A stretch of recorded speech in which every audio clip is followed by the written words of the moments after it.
belum. Pak, dihubungi dulu Pak. Yang penting narasumber masalahnya. Start Betul, langsung narasumber. Pak Irfan sudah saya infokan Pak. Saya sudah calling. Beliau lagi proses join sepertinya. Ya. Oh sudah join Pak Irfan. Beliau sudah ada Pak. Join. Ya Pak Irfan silakan Pak Irfan disapa Bapak.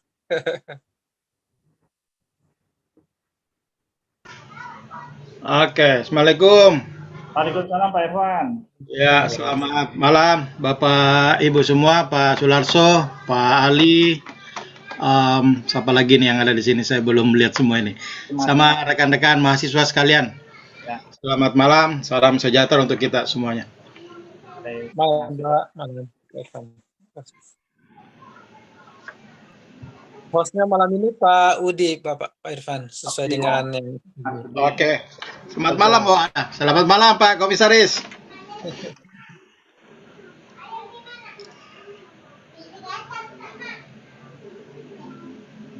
Malam Pak Irfan. Waduh, mantap. Wah, tambah gagah aja nih Pak Irfan. Ini saya belum bisa meninggalkan lokasi nih. Kaki satu di luar, satu ditahan ini. Itu ciri khas entrepreneur, Pak. Ya, gitu ya. Nah, bisa berdiri di dua tempat yang tidak pasti. Iya. Ya, sambil kita mulai Pak sekarang Pak. Mungkin bagaimana Pak Larso, kita mulai aja Pak ya.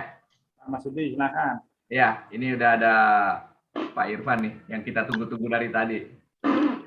Ya. Ya, terima kasih atas waktu dari Bapak-bapak, adik-adik semua untuk hadir di sharing session yang kedua ya malam ini. Dengan ucapan Bismillahirrahmanirrahim, mari kita mulai sharing session kita malam ini yang mengambil tema entrepreneurs. Dan kalau kita lihat dari rundown acara ada beberapa materi inti. Halo, kedengaran Pak ya? Silakan Pak, bagus Ya. suaranya.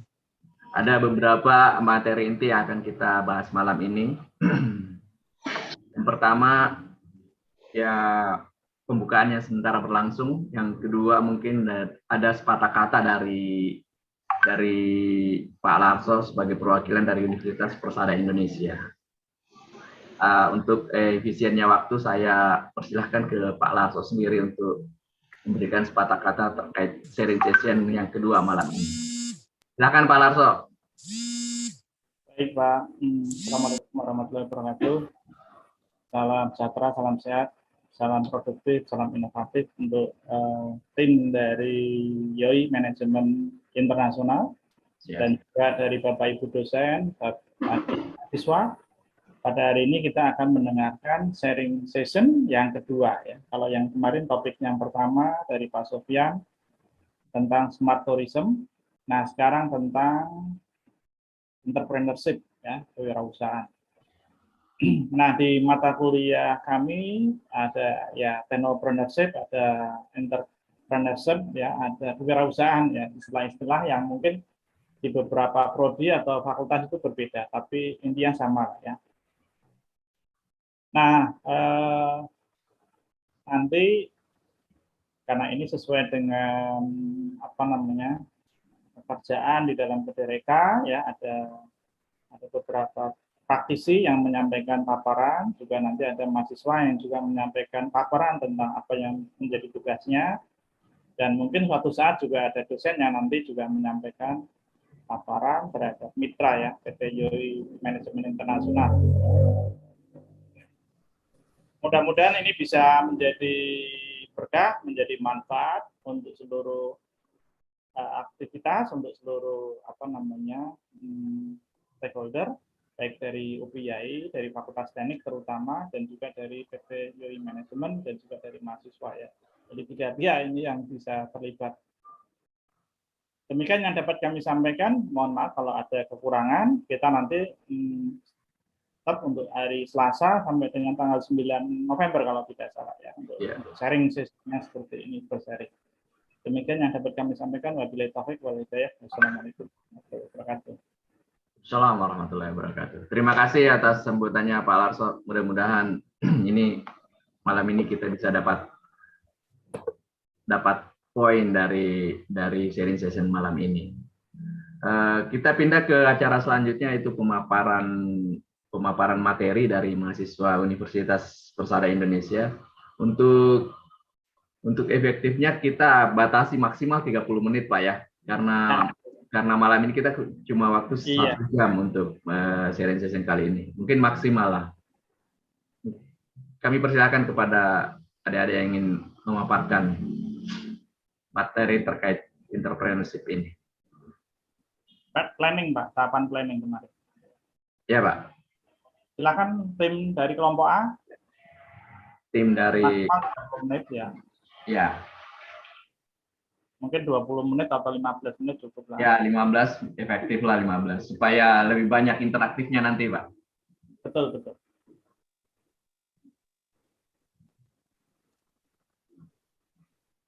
Mas Yuni di-share untuk itu ya, peserta untuk bisa itu, Mas Yuni. Sudah, Pak, sudah. Sip. Tes. Kedengaran tidak, Pak? Ya. Oke, baik, Pak. Minta izin untuk share screen. Ya, silakan.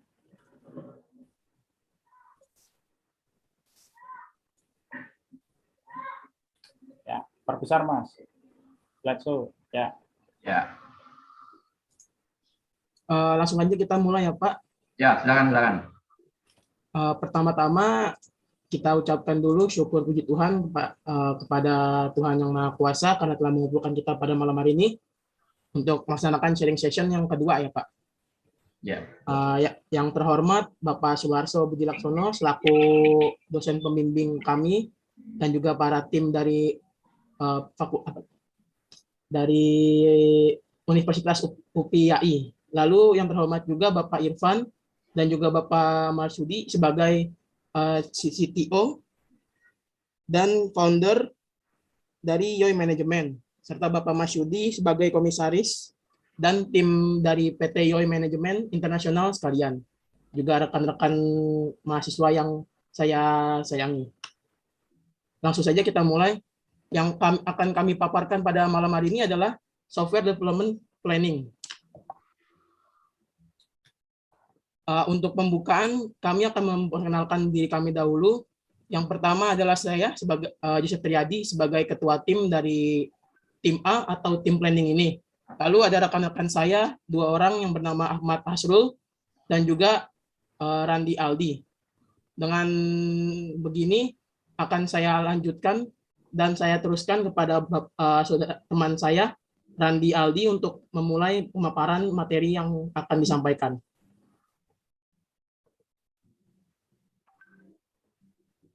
Silakan Randi.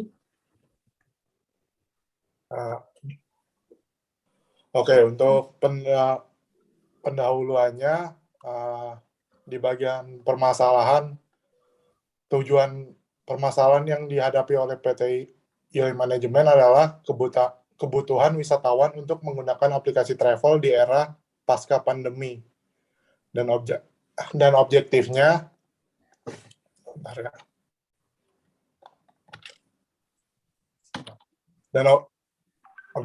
adalah PT YOI Management berfokus pengembangan aplikasi manajemen perhotelan berbasis syariah dengan biaya pengembangan ini sebesar 100 juta rupiah. Waktu untuk melakukan pengembangan ini diperkirakan memakan waktu sekitar 3 bulan.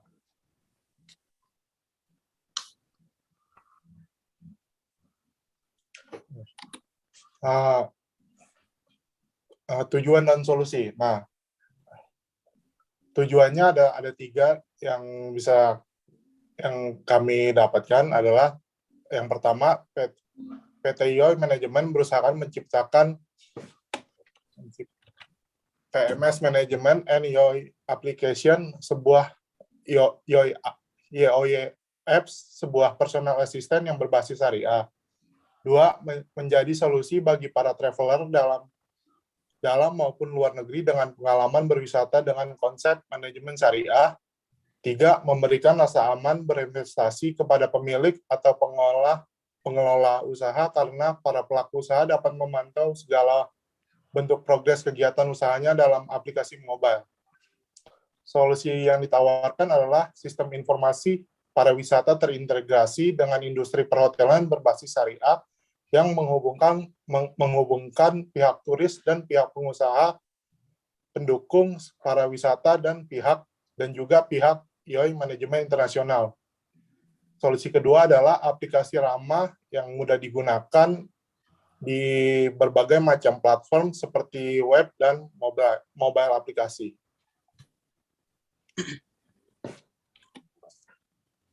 Nah, organisasi proyek ini ada dari YOI Manajemen, ada Bapak Sofyan S dan dibagi dua dari dua sisi, dari satu tim PT YOI Manajemen dan yang kedua dari sisi mahasiswa atau kampus, yaitu dibimbing atau diketuai, diawasi oleh Bapak Dr. Sularso Budi Laksono. Dan tim dibagi menjadi 7, yaitu dari tim A, tim B, tim C, tim D, tim E, tim F, dan tim G.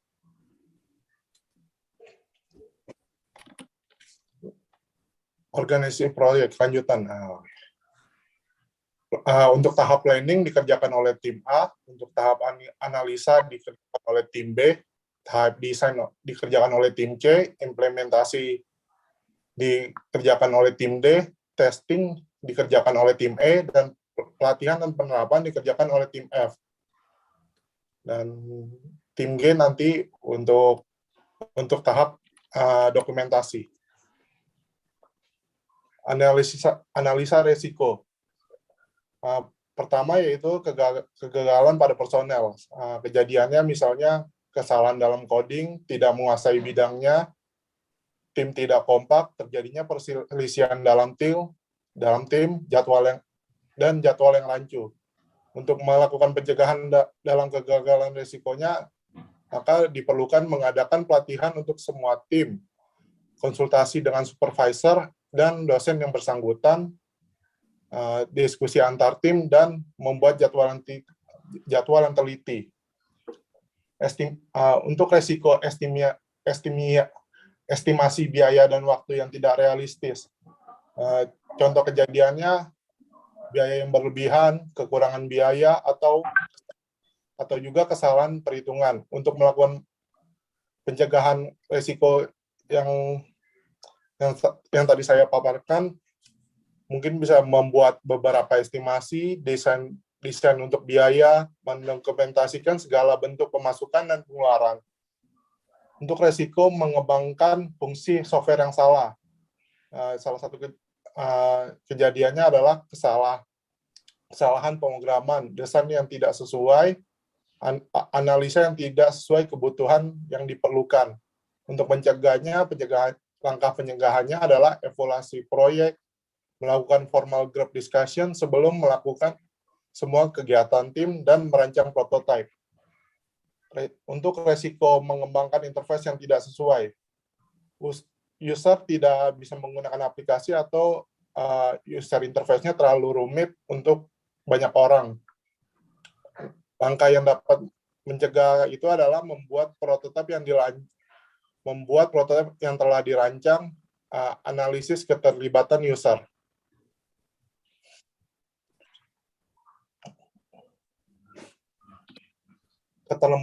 Resiko keterlambatan mengubah kebutuhan proyek. Salah satu kejadiannya adalah perubahan mendadak, pembatalan kontrak. Untuk mencegah resiko itu terjadi, maka diperlukan adalah mengubah prosedur kendali, membatasi perubahan-perubahan, meningkatkan pengembangan akibat perubahan. Resiko kegagalan kinerja real time. Kejadiannya, tim ada yang sakit, estimasi proyek perlu ditambah, pekerjaan terlalu cepat selesai, kesalahan estimasi waktu. Pencegahannya adalah internal benchmarking, planning, dan analisa teknis. Pengembangan yang terlalu sulit. kejadiannya aplikasi terlalu sulit dikembangkan lagi oleh tim developer. Pencegahannya adalah melatih dan mengembangkan para pekerja.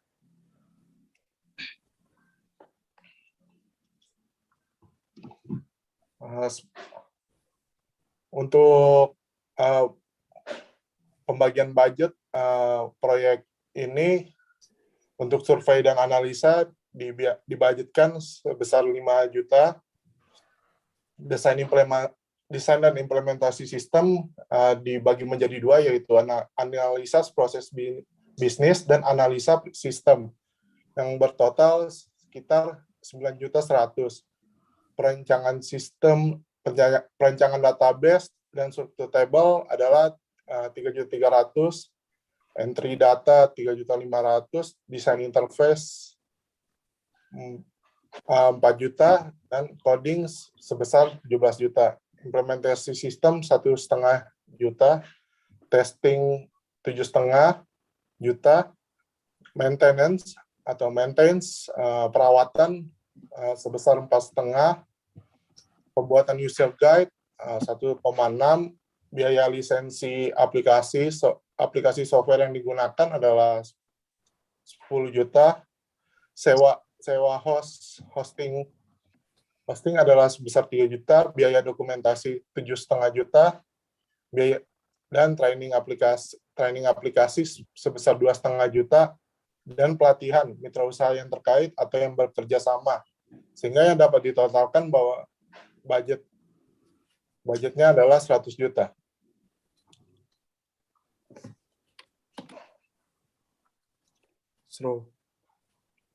Ya, saya akan melanjutkan presentasi dari teman saya. Masuk ke bagian work breakdown struktur. Dari sistem informasi pariwisata yang terintegrasi sistem perhotelan berbasis syariah akan dibagi lagi menjadi beberapa bagian dan akan menghasilkan bagian-bagian dari strukturnya.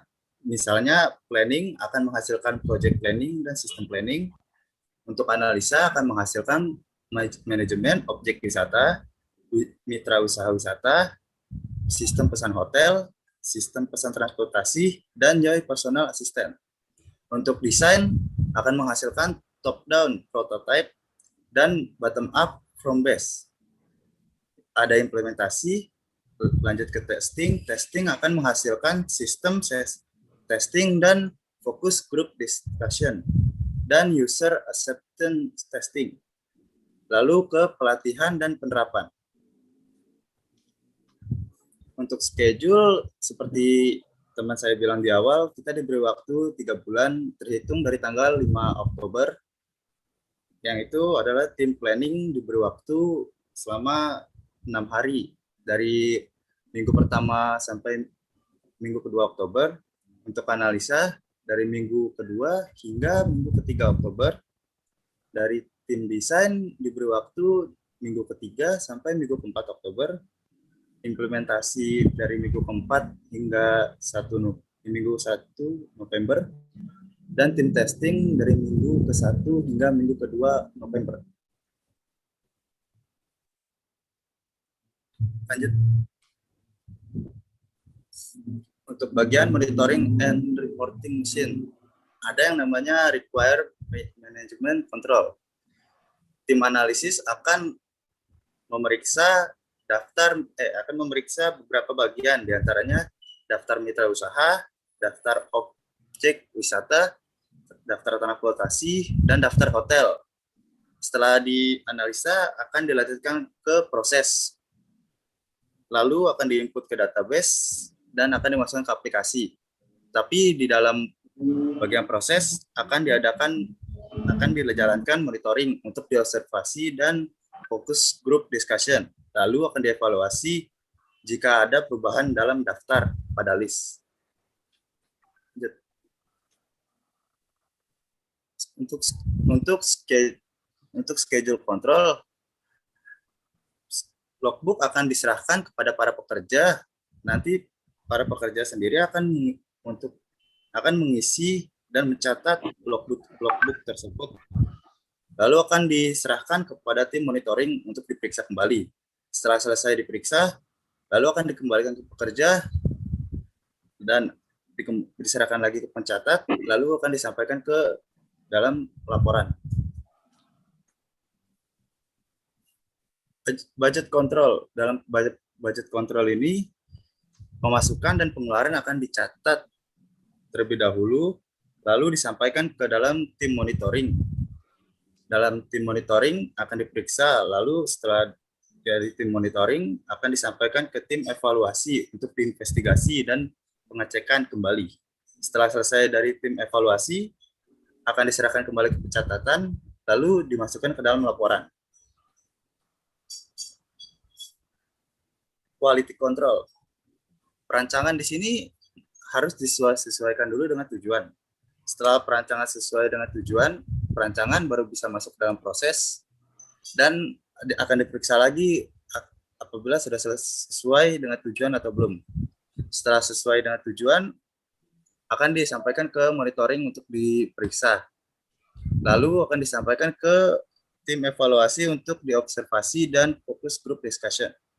Setelah selesai dievaluasi, akan diproses kembali dan akan dimasukkan ke tujuan, dan akan dilihat apabila sesuai dengan tujuan atau belum. Setelah selesai, akan dimasukkan ke dalam hasil akhir. Tools yang digunakan di sini ada aplikasi web server. Web server digunakan untuk menjalankan skrip-skrip bahasa pemrograman. Di antaranya adalah tool Apache untuk HTTP server. Yang kedua ada aplikasi database server. Aplikasi database server digunakan untuk menyimpan yang diinput melalui halaman form di website browser menggunakan program yang dibuat. Contoh aplikasinya ada PHP MySQL. Dan juga yang ketiga ada text editor, digunakan untuk mengedit kode-kode bahasa pemrograman. Contoh aplikasinya ada text editor Sublime Text. Yang keempat ada image dan video editor, digunakan untuk mengelola foto, gambar, dan halaman web karena web tidak terlepas dari bentuk visual berupa gambar maupun video. Contoh aplikasinya ada Adobe Photoshop dan Adobe Premiere. Ya, sekian presentasi dari kelompok kami. Karena waktunya tidak terlalu banyak, saya buka pertanyaan, 3 pertanyaan. Ya, terima kasih. Waktunya pas 20 menit lah presentasenya. Ya, mungkin dibuka sesi pertanyaan atau gimana Pak Larso? Atau langsung dari tanggapan dari tim YOI sendiri? Dari tim YOI dulu mungkin. Oke. Boleh Pak Irfan, dengan hormat kami persilahkan Pak Irfan untuk melanjutkan sesinya. Baik, makasih Pak Odi, Pak Komisaris, Pak Sularso, dan Pak Ali, serta rekan-rekan mahasiswa sekalian. Menarik tadi apa yang sudah dipaparkan berkaitan dengan software development. Sebagaimana kita ketahui bahwa ketika kita berbicara tentang software development ini, berarti kita akan menerapkan atau mengimplementasikan apa yang disebut dengan SDLC, jadi Software Development Life Cycle. Nah, di dalam menerapkan dari SDLC ini, berarti kita akan menerapkan suatu pola pendekatan agar tahapan daripada SDLC ini bisa kita jalani bersama. Nah, yang menjadi konsen utama kita sekarang, bahwa dari beragam metode yang kita lakukan, mulai dari yang paling old fashion, yang paling lama dengan waterfall, dengan struktur dan ekstrim dan lain-lain, sekarang ini kita berada di era yang borderless. Maksudnya borderless ini kita tidak ada batasan, sama dengan posisi kita sekarang ini. Saya posisi sekarang ini saya ada lagi ada di Sulawesi Barat. Itu 4-5 jam dari Makassar. Pak Udi ini ada di Makassar sekarang, Pak Ali juga mungkin lagi ada di Makassar. Kemudian Pak Sularso dan rekan-rekan ada di Jakarta. Nah, ini kita duduk bersama, bercerita bersama, membayangkan sebuah program. Menghasilkan sebuah program di mana konsepnya itu pasti akan berbeda. Nah, bagaimana kita menyatukan itu? Kita akan disatukan dengan tahapan daripada SDLC. Nah, kami yang berada di industri, itu ada beberapa tahapan yang sudah kita siapkan. Ketika program yang dikerjakan oleh teman-teman nanti semua yang dari YAI ini, ketika kita akan mau melakukan launching, itu kita akan melakukan yang disebut dengan reverse engineering. Kami harus mengembalikan proses yang sudah dikembangkan itu agar bisa kita tarik ke belakang dan kita tidak ke depannya nanti itu bisa kita kembangkan, bisa kita lanjutkan. Karena yang kita mau hindari sekarang itu untuk teman-teman semua bahwa jangan sampai pakem dari pemrograman ini terbawa terus, dan ini yang merugikan kita. Di mana yang merugikan itu adalah ketika kita berbicara tentang pengembangan program, pengembangan software development, yang paling tahu itu hanya developer sama Tuhan yang tahu. Ya. Nah, ketika yang akan menggunakan ingin melakukan pengembangan, itu reverse engineering itu tidak ada, tidak bisa kita lakukan ke detik terakhir sama detik awalnya itu, sehingga kita bisa mengatur, merancang ulang, mengembangkan atau memperbaiki tahapan-tahapan yang kita sudah akan kembangkan. Nah, disinilah kita perlu di dalam penerapan teknologi kita sudah mulai mengadopsi yang disebut dengan pendekatan agile. Di mana ketika tadi saya melihat itu dibagi beberapa kelompok-kelompok, nah agile inilah yang masuk. Kenapa di model agile itu pengembangan itu tahapan-tahapan itu akan berjalan secara simultan. Sehingga bisa kita presentasikan mana yang sudah fix, mana yang sudah selesai, itu sudah bisa kita finalkan sambil tahapan-tahapan selanjutnya tetap berjalan. Nah, satu pertanyaan yang perlu kita sama-sama rekan-rekan pahami adalah bahwa dari semua tahapan tadi yang sudah dilakukan, apakah sudah terbayang sebenarnya bahwa kendala yang akan dihadapi di dalam implementasinya di sisi mananya? Itu satu salah satu pertanyaan kita yang akan kita diskusikan. Kedua, apakah program yang kita kerjakan itu akan menjadi sebuah kegiatan utama dari sebuah industri? Nah, ini yang perlu kita tangkap, karena di dalam implementasinya itu bisa saja dia berubah menjadi 360 derajat. Tahapan-tahapan yang sudah dilakukan itu tidak akan bisa dijalankan. Kenapa? Karena di industri itu kita berpikiran bahwa dia harus se-efektif mungkin, cost operasionalnya harus seringan mungkin, dan dia bisa mengcover seluruh aktivitas utama yang kita jalankan. Saya kira itu pertama dari saya. Mudah-mudahan bisa kita diskusikan apa respon dari teman-teman mahasiswa semua, sehingga minimal kita mendapatkan beginilah sebenarnya kita di industri. Saya kira demikian, Pak Sularso, Pak Ude. Terima kasih. Ya, gimana Pak?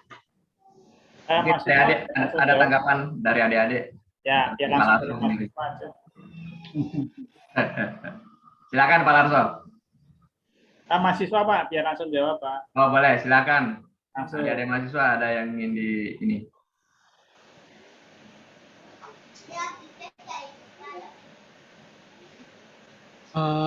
Saya mungkin akan menjawab pertanyaan dari Bapak Irfan. Tadi Bapak Irfan bertanya fokus kita dalam pemrograman ini apa, ya kan? Tujuan kita sebenarnya dalam pengembangan ini adalah untuk menciptakan sebuah aplikasi yang dapat digunakan oleh para travel, sehingga para travel itu merasa nyaman dan tidak merasa keberatan.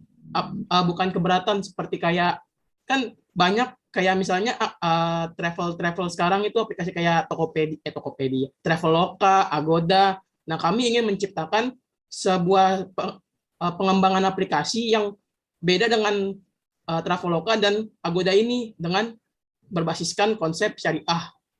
Jadi itu tujuan kami, agar aplikasi yang kami kembangkan ini memiliki perbedaan dengan aplikasi lain. Seperti itu, Pak.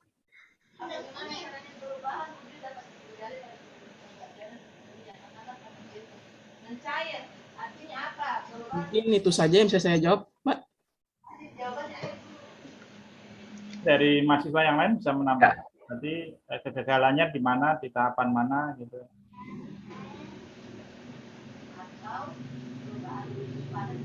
Jadi kalau industri itu konsepnya reverse engineering, dari produk kembali ke desain atau kembali ke coding gitu ya. Kalau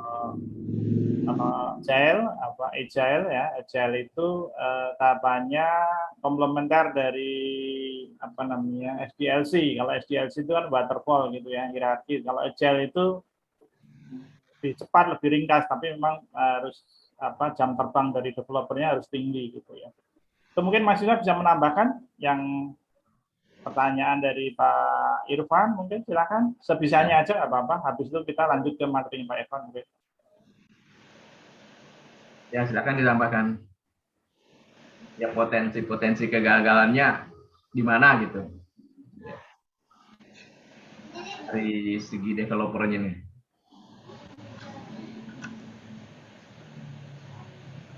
Izin menjawab lagi, Pak. Ya, silakan. Mungkin kalau tadi Bapak Irfan bertanya dari segi apa kegagalan tim developer kan. Mungkin kegagalan dari tim developer itu pertama yang sangat fatal adalah miskomunikasi dari tim-tim lainnya, karena kita kan terbagi menjadi 7 tim. Mungkin kita sebagai tim developer itu harus membuat atau merancang sebuah forum discussion di mana kita harus saling bertukar pikiran atau seperti brainstorming, apa aja yang perlu kita lakukan, terus tahapan-tahapan sebenarnya kita tuh pengen ngapain, lalu pendapat kalian tuh kita harus aplikasi ini harus berjalan seperti apa, lalu bisa juga kita mendiskusikan bagaimana aplikasi ini akan bekerja kepada user, terus apakah aplikasi ini akan mengalami kegagalan seperti apa lagi yang akan dilakukan, yang bisa terjadi, misalnya kayak ada bug gitu di aplikasi. Jadi menurut saya lebih penting itu diskusi antar tim, seperti itu Pak. Benar-benar keterbukaan antar tim lah, seperti itu Pak.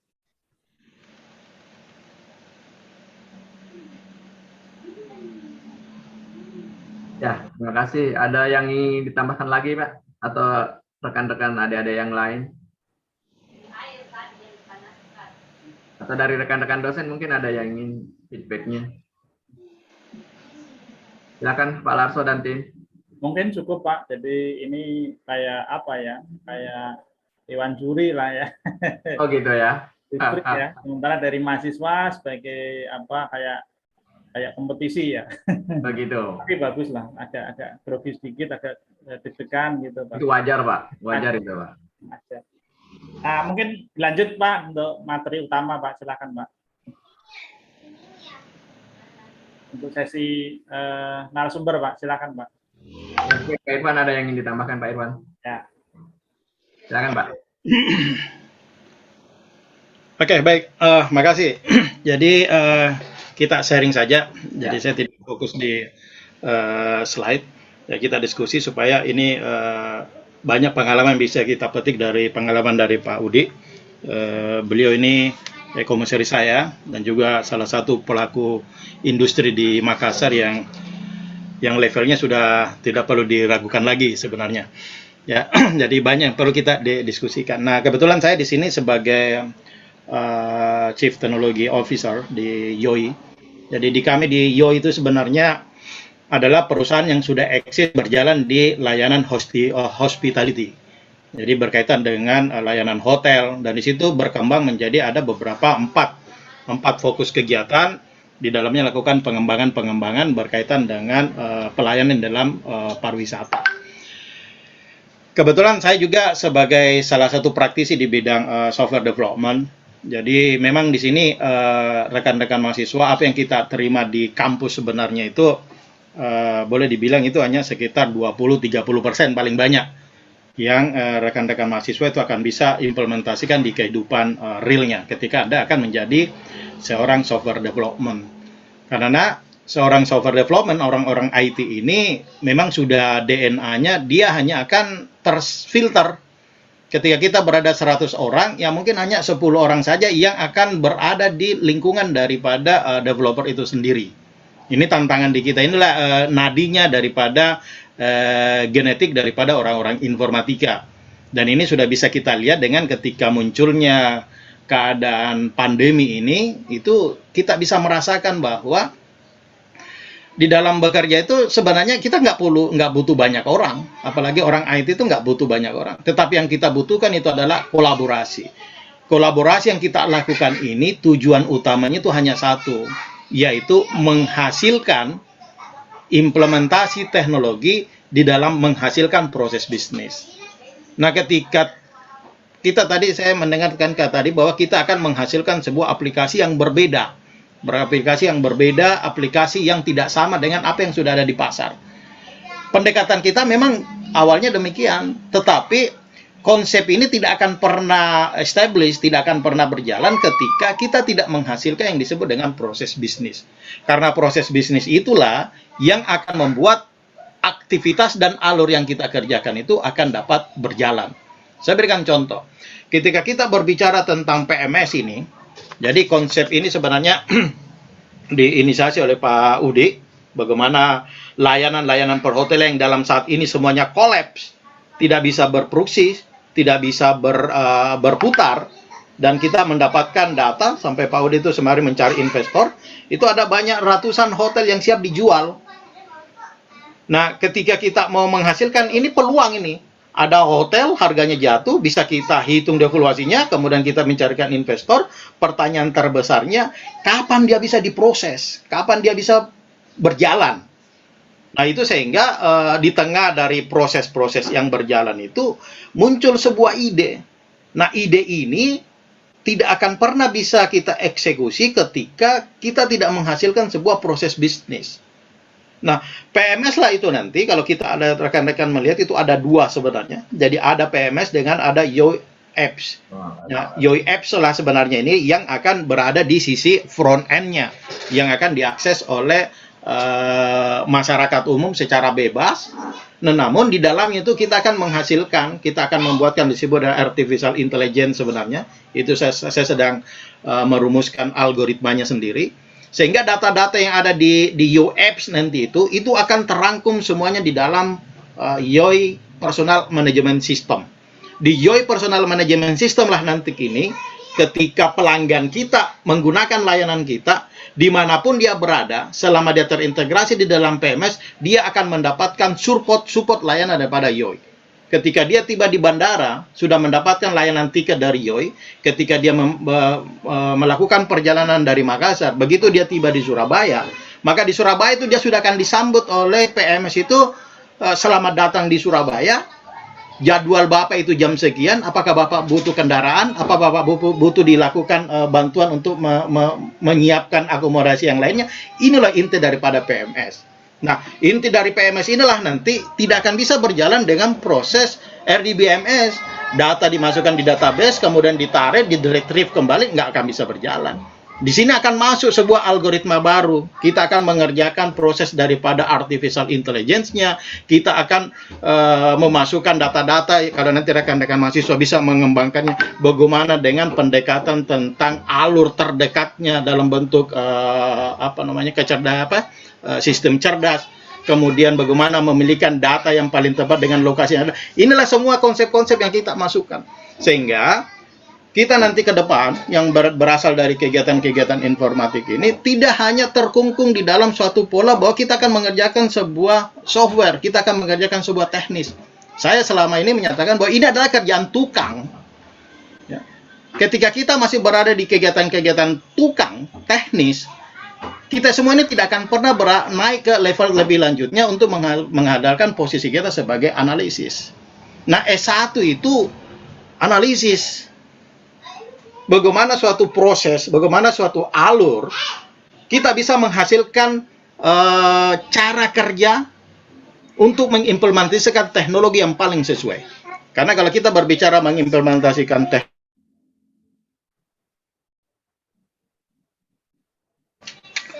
seberapa banyak pun dana yang kita siapkan, semuanya akan diserap. Saya berikan contoh. Saat ini kita berbicara tentang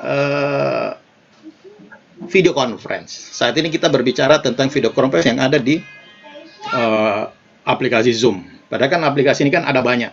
Hanya kebiasaan kita itu ketika kita sudah menggunakan satu model dan sudah banyak yang menggunakan, kita tidak akan susah berpindah dari aplikasi tersebut. Nah, di dalam menerapkan Zoom ini, kita perkecil lingkupnya berbicara tentang proses belajar mengajar. Sebelum ada pandemi, semuanya orang sudah bercerita bahwa e-learning, video conference itu adalah proses pembelajaran yang sangat dibutuhkan dan akan menggantikan seluruh proses yang ada. Itu jauh sebelumnya.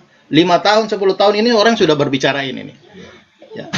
Tetapi bisa kita lihat, bisa kita ukur kemampuan kita sekarang. Selama 2 tahun terakhir dengan kondisi pandemi, apa yang terjadi dengan proses e-learning dengan Vigon? Semuanya mengeluh. Ya. Semuanya merasa bahwa ini tidak bisa kita lakukan. Ini sudah kembali bahwa memang kita tidak siap.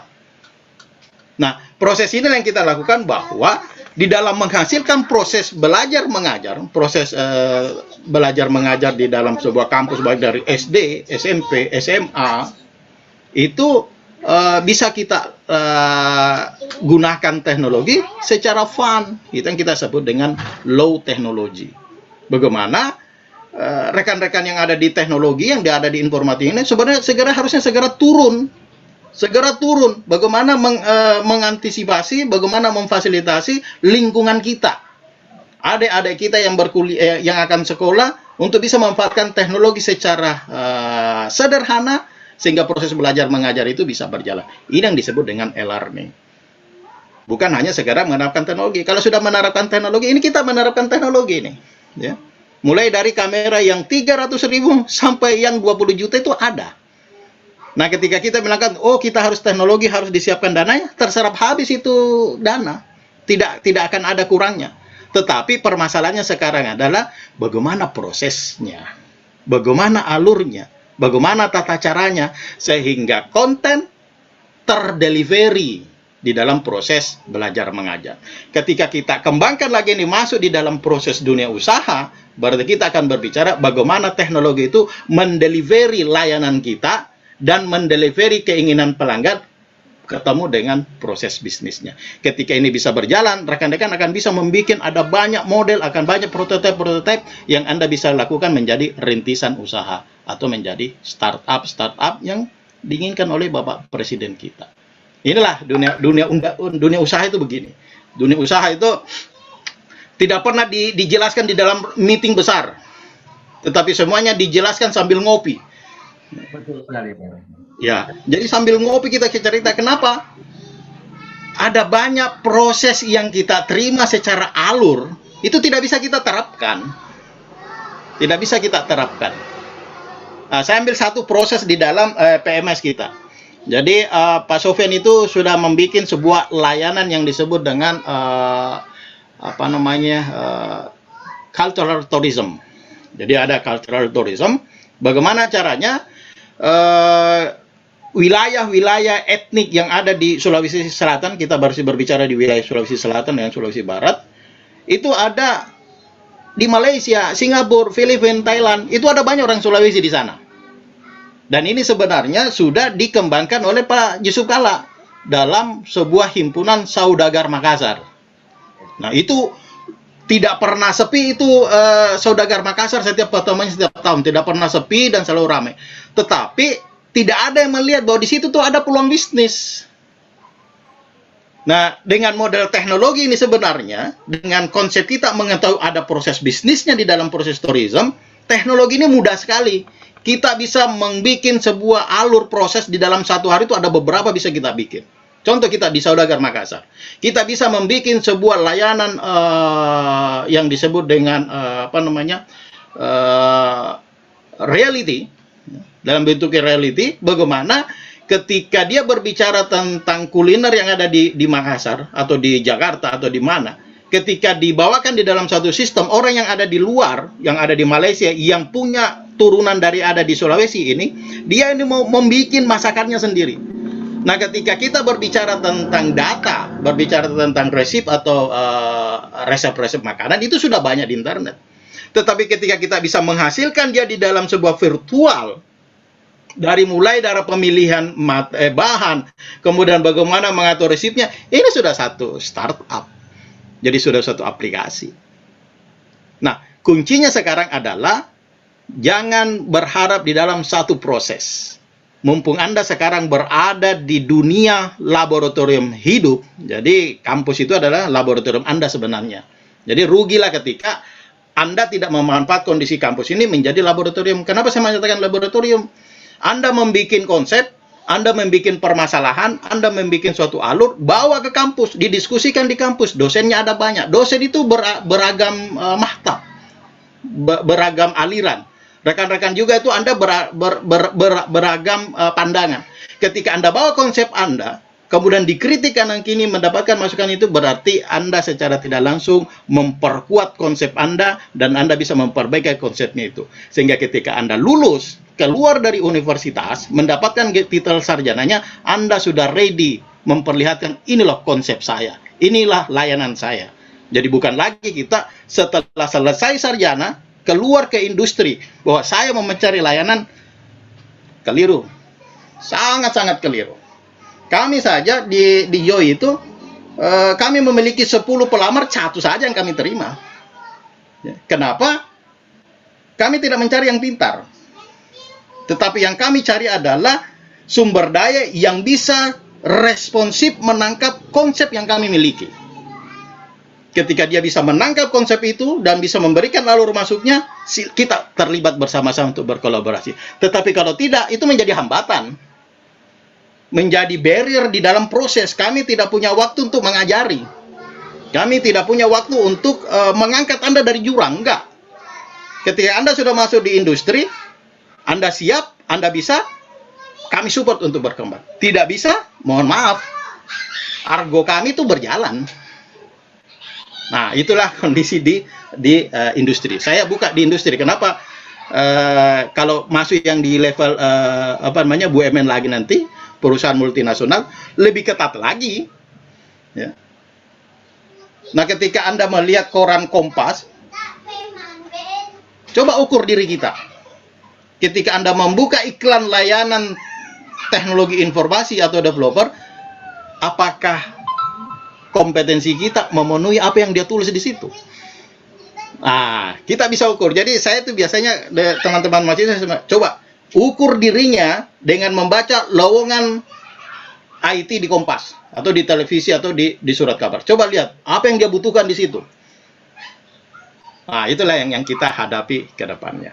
Jadi ini mudah-mudahan bisa memberikan gambaran bagaimana kita di industri. Sekaligus nanti juga kalau seumpama ada saran masukan atau ada yang ingin ditanyakan, silakan. Saya kira demikian dari saya. Terima kasih Pak Sularso, Pak Udi. Terima kasih Pak Irfan. Ternyata satu pertanyaan bisa membuat Pak Irfan mengeluarkan berbagai macam jurus, berbagai macam rahasia dari entrepreneurs itu sendiri. Saya salut sama Pak Irfan, Pak, atas mindset yang mereka sampaikan malam ini. Bagaimana Pak Larso, ada lagi yang ingin ditambahkan dari pihak dosen sebelum kita tutup karena ini sudah 7.58 Pak ya. Silakan dari Pak, dari dosen yang hadir Pak. Ya, silakan. Pak dosen, jajaran dosen yang hadir bisa menambahkan.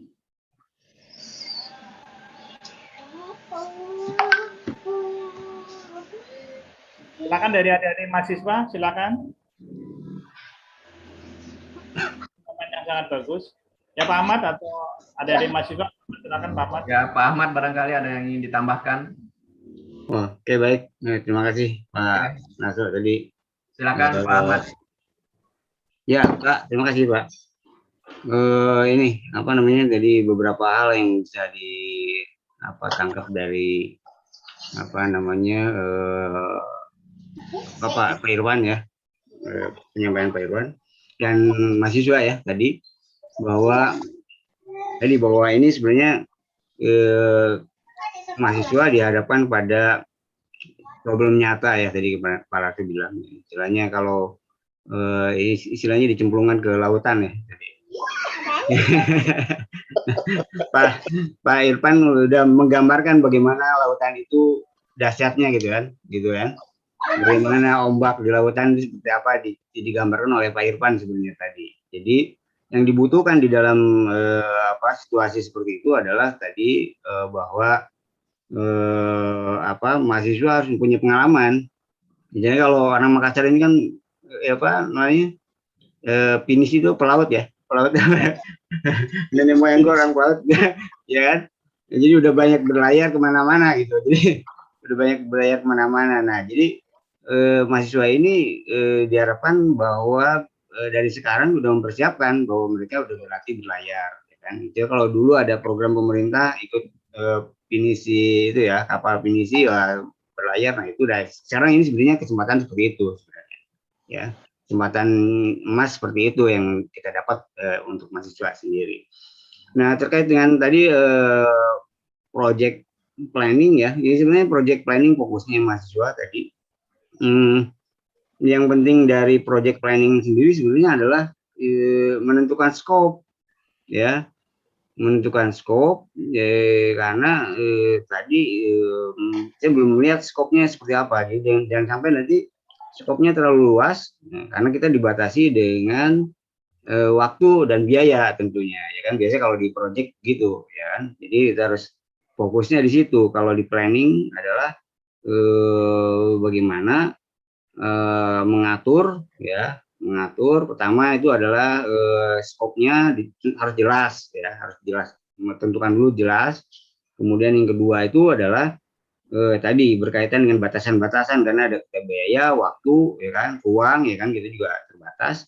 Nah, oleh karena itu diatur ya bagaimana pembiayaannya, bagaimana penjadwalannya, bagaimana pembagian kerja SDM. Nah, kemudian juga tadi karena ini adalah beberapa tim yang harus ini, sebenarnya project planning ini adalah fase atau tim ini adalah tim yang menentukan selanjutnya ya. Jadi selanjutnya akan bagaimana ini sebenarnya tergantung dari tim ini, karena planning dia kan pada saat planning. Jadi kalau ada istilah if you plan to fail, you fail to plan gitu kan. Jadi jika Anda gagal merencanakan, maka sebenarnya Anda sedang merencanakan untuk gagal gitu. Nah, oleh karena itu harus di project planning ini ada penting jadi menentukan scope dan batasan-batasan. Juga metode tadi udah diceritakan bahwa metode banyak. Pak Irfan tadi sudah menceritakan perkembangan metodenya dari SDLC yang tradisional sampai dengan agile sekarang ini ya kan modelnya. Nah, itu harus ditentukan dari sekarang bagaimana menentukan metodologinya yang akan digunakan. Nah, itu mungkin itu saja, ada komentar saja dari saya, Pak. Ya, terima kasih Pak Ahmad. Ya, tanggapan dari adik-adik mahasiswa terkait dengan pertanyaan dan pernyataan dari Pak Ahmad, silakan. Ketua tim Pak Yosef Triadi, Dinda Yosef. Silakan bertanya. Dapat dari Pak Ahmad nanti. Maaf Pak, kita ingin menanggapi, mungkin memang benar semua yang dikatakan oleh para tim dari pihak IO dan juga Bapak Ahmad tadi. Mungkin kekurangan kita tadi sudah benar, kita tidak mencakupkan skop, tidak mencakupkan ruang lingkup apa yang kita ingin buat gitu. Nanti mungkin kedepannya akan kami kembangkan kembali, Pak. Itu tanggapan dari kami. Makasih Pak saran dan tanggapannya. Terima kasih. Ya, terima kasih. Gimana Pak Larso, ini sudah di sini sudah jam 9 Pak ya. Di Jakarta masih jam 8 ini. Ya, 10 menit lagi ya Pak ya. Mungkin mahasiswa yang bertanya silakan. Ya, silakan. Feedbacknya. Boleh. Bagian analisis boleh bertanya kelompok B atau kelompok C, desain atau bertanya tentang pengalaman Pak Irfan boleh sebagai CTO. Ya. Jarang-jarang loh Pak Irfan bisa di forum seperti ini. Ya. Beliau waktunya mahal, Pak. Makanya malam ini maksimalkan, Pak. Hidup di jalan. Tim IT-nya udah berapa orang Pak Irfan? Ini sekarang saya bertiga, Pak. Jadi Kalau bertiga. baru itu selain CTO, CMO, terus apa lagi?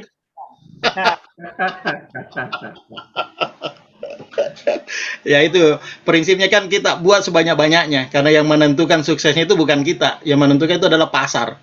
Betul, betul. Gitu. Semuanya berawal dari masalah sih, Pak. Betul. Kalau ada masalah, ya itu peluang sebenarnya. Ya. Jadi rekan-rekan mahasiswa jangan takut salah. Semakin sering salah itu semakin bagus sebenarnya. Kalau perlu cari masalah bisa. Ya, perlu cari masalah. Karena sekarang kan lagi tren itu, Pak. Ya. Ada memang divisi khusus dibuat untuk bagaimana menguji tingkat keberhasilan sesuatu dengan menciptakan divisi untuk mendestroyer ini barang. Jadi namanya Destroyer Officer, Chief Destroyer Officer, CDO. Ya. Jadi itu dibuat untuk menghancurkan, untuk buat masalah memang. Ya supaya timbul pembaharuan di situ. Iya. Seperti itu, Pak, dunia sekarang. Jadi bikin masalah aja kalau tidak ada masalah.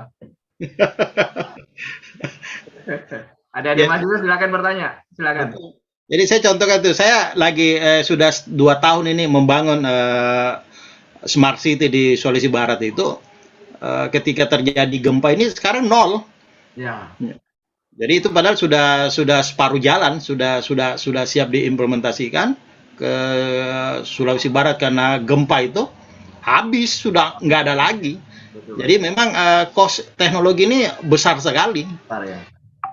Jadi kita membutuhkan banyak pelaku, banyak orang-orang teknologi informasi yang betul-betul memahami ilmunya. Karena yang memahami ilmu informatika itu bukan orang yang bekerja di bidang, bukan hanya yang ketika dia lulus dia akan bekerja di informatika, bukan. Tetapi alumni informatika ketika dia menjadi pedagang telur, ilmu informatika menjalankan di pedagang telurnya. Itu yang kita butuhkan sebenarnya. Itulah entrepreneur sejati, Pak Irfan. Ya. Betul. Kita ada waktu 5 menit ke depan ini, Pak. Kalau ada yang ingin ditambahkan, dikurangi, saya kasih kesempatan 5 menit ke depan sebelum kita tutup malam ini, sharing session malam ini.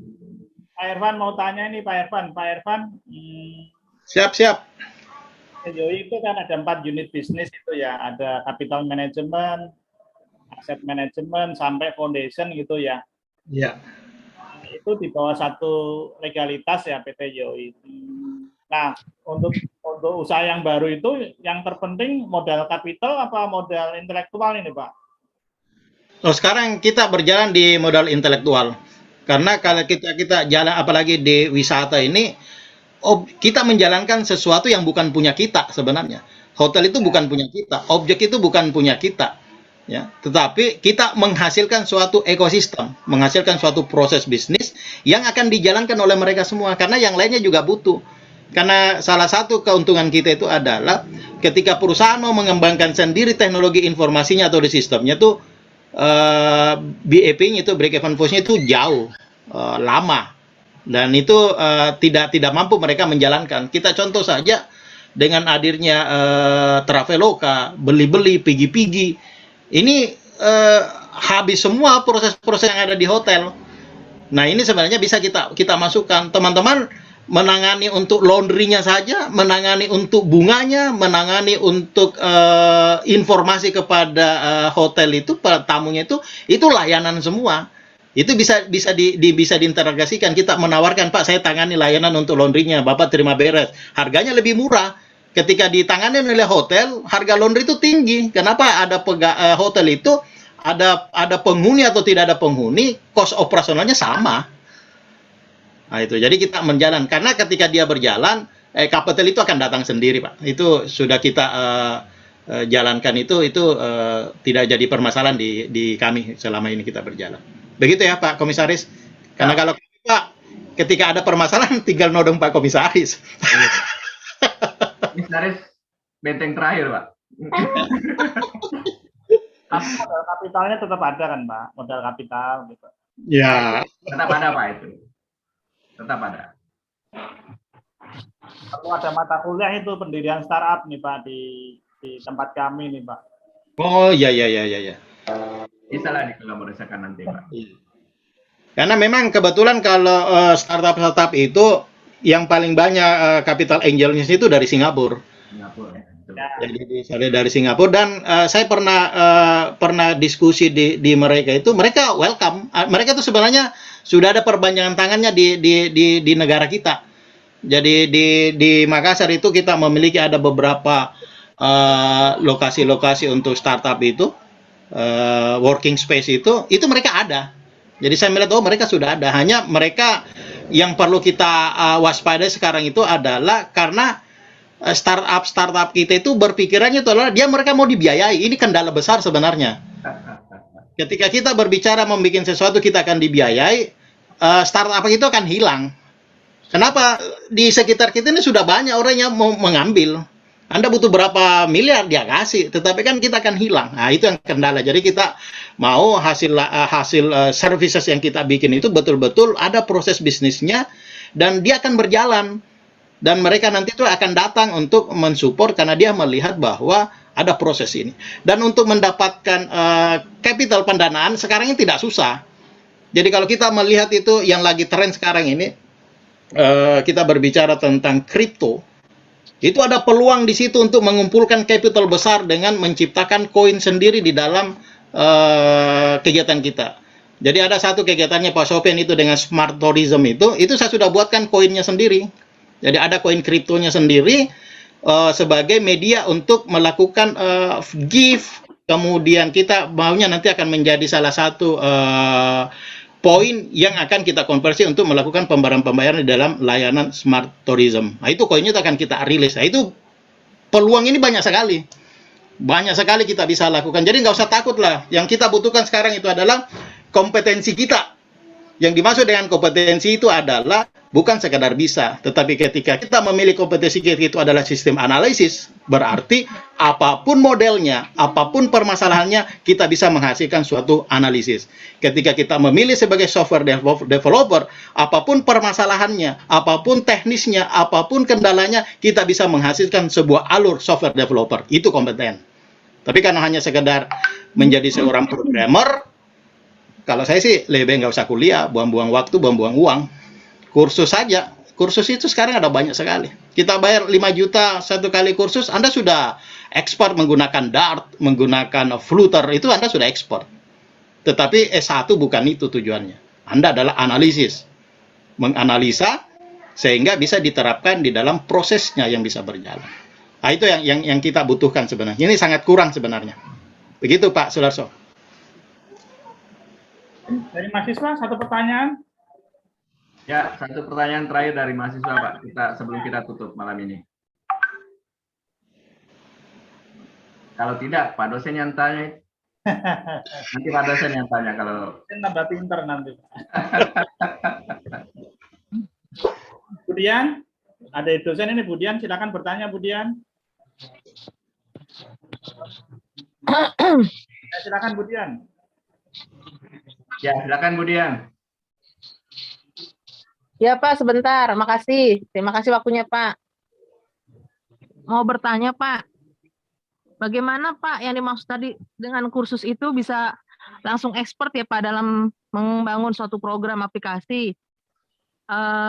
Kalau misalnya orang yang otodidak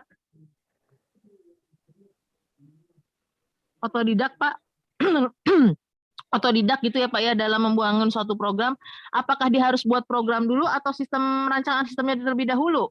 Kalau orang yang tadi Bapak bilang dia tidak belajar secara konsep teori perancangan sistem di kampus gitu ya Pak ya, tidak mengenal kampus lah, cuma kursus aja. Nah, dia dalam mengembangkan suatu aplikasi apakah dia membuat program dulu atau dia membuat rancangan sistemnya dulu Pak? Terima kasih Pak. Ya. Jadi begitu, betul Ibu Dian, makasih. Jadi memang level kita tuh sebenarnya berbeda, yang ada di strata, kemudian dengan ada yang kompetensi di dalam pemrograman. Ketika kita berada di S1, berarti kita kan komprehensif. Ketika kita berbicara pengembangan perangkat lunak, berarti kita akan memulai dari tahapan daripada SDLC, Software Development Life Cycle. Bagaimana kita menguruskan tahapan dari planningnya, bagaimana tahapan actionnya, bagaimana tahapan implementasinya, dan tahapan pengembangannya. Nah, saat ini, ketika kita berbicara menghasilkan sebuah sistem, kita ambil contoh saja yang paling sederhana. Ketika kita menerapkan yang disebut dengan aplikasi AppSheet, jadi ada aplikasi AppSheet namanya, itu tidak perlu lama kita menghasilkan sebuah sistem location, ya, location service berbasiskan map dengan data ada di Excel. Kalau kita mau lebih dalam lagi nanti tinggal dipelajari saja bagaimana datanya ditarik dari MySQL. Nah, ketika kita ingin membuat aplikasi mobile dengan aplikasi Android, yang kita lakukan itu adalah kita membypass, kita tidak memungsikan lagi dari tahapan-tahapan coding yang dari awal, tetapi kita tinggal langsung masuk di dalam framework daripada Flutter-nya dengan bahasa terbaru dengan Dart. Nah, ini tidak akan kita dapatkan di kampus. Ya. Kita tidak akan dapatkan di kampus. Nah, ketika kita berkolaborasi, bersaing dengan orang yang tidak duduk di tahapan S1, karena sekarang ini kan bukan hanya sarjana, sekarang itu kita punya jalur. Ada orang yang memiliki keahliannya tanpa kuliah, tetapi dia memenuhi standar KKNI level 6, S1 level 6, kemudian vokasi level 6, itu setara. Dia setara itu. Nah, ketika kita berbicara, kita ambil contoh. Kita ambil contoh ketika kita berbicara tentang orang yang menspesialiskan dirinya di dalam jaringan komputer. Ketika dia memahami semua konfigurasi setting jaringan yang ada di kampus, dia tetap akan berada di bawah ketika disandingkan dengan orang yang tidak kuliah tetapi dia mengikuti sertifikasi CCNA. Saya pasti memilih yang CCNA. Ketika kita berbicara menerima programmer, kita memirip programmer dengan level yang ada. Ketika mahasiswa ITB, ITS dan lain-lain berhadapan dengan kita itu, dan kemudian ada salah satu pelamar yang dia memiliki sertifikasi Flutter langsung daripada Google, saya ambil dia. Nah, itu yang level kita. Sehingga kita harus memposisikan diri. Ketika kita berada di sistem analis, berarti tidak ada alasan kita tidak memahami bagaimana menerapkan implementasi dari satu proses daripada SDLC. Ada dokumennya, kita bisa melakukan reverse engineering, kemudian kita bisa mengembangkannya nanti ketika dia dicantolkan dengan bagaimana IT governance-nya, ketika kita cantolkan bagaimana dia risk manajemennya, bagaimana ketika kita cantolkan di dalam manajemen resikonya. Nah, itu yang kita kembangkan di dunia bidang kita sebagai seorang yang disebut dengan sarjana komputer. Begitu, Bu Dian. Semoga menjawab apa yang menjadi pertanyaan dari Bu Dian. Terima kasih, Bu Dian. Terima kasih, Pak. Ya, terima kasih, Bu Dian. Ya, Pak. Mungkin sudah lewat nih waktunya Pak Larso nih. Ya. Baik, terima kasih atas partisipasi adik-adik mahasiswa semua, para dosen, narasumber Pak Irfan yang luar biasa pada malam hari ini. Bagaimana kita bisa melihat sisi lain dari entrepreneur itu sendiri. Kembali ke tema kita malam ini bahwa entrepreneur itu sebenarnya kalau kita lihat dari materi malam ini ada 3 sebenarnya yang bisa kita simpulkan dari sharing session malam ini, yaitu pertama, entrepreneur itu sebenarnya diawali dari sebuah masalah. Kalau ada masalah, di situ ada peluang. Tapi tidak sebatas itu. Masalah itu bisa terselesaikan dengan dua solusi, yaitu sharing dengan kolaborasi. Ini 2 hal yang penting pada saat ini yang harus kita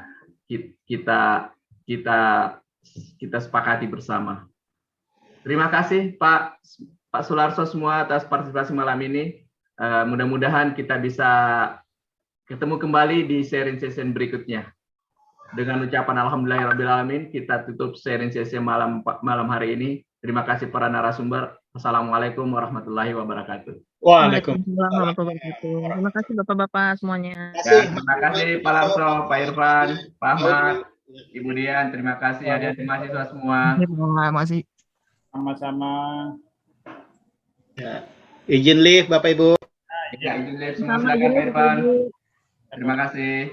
Terima kasih Pak Irfan. Terima kasih Pak Irfan, Pak Masudi. Terima kasih Pak Larso. Ya, sampai ketemu Pak. Terima kasih Pak Latu. Ya.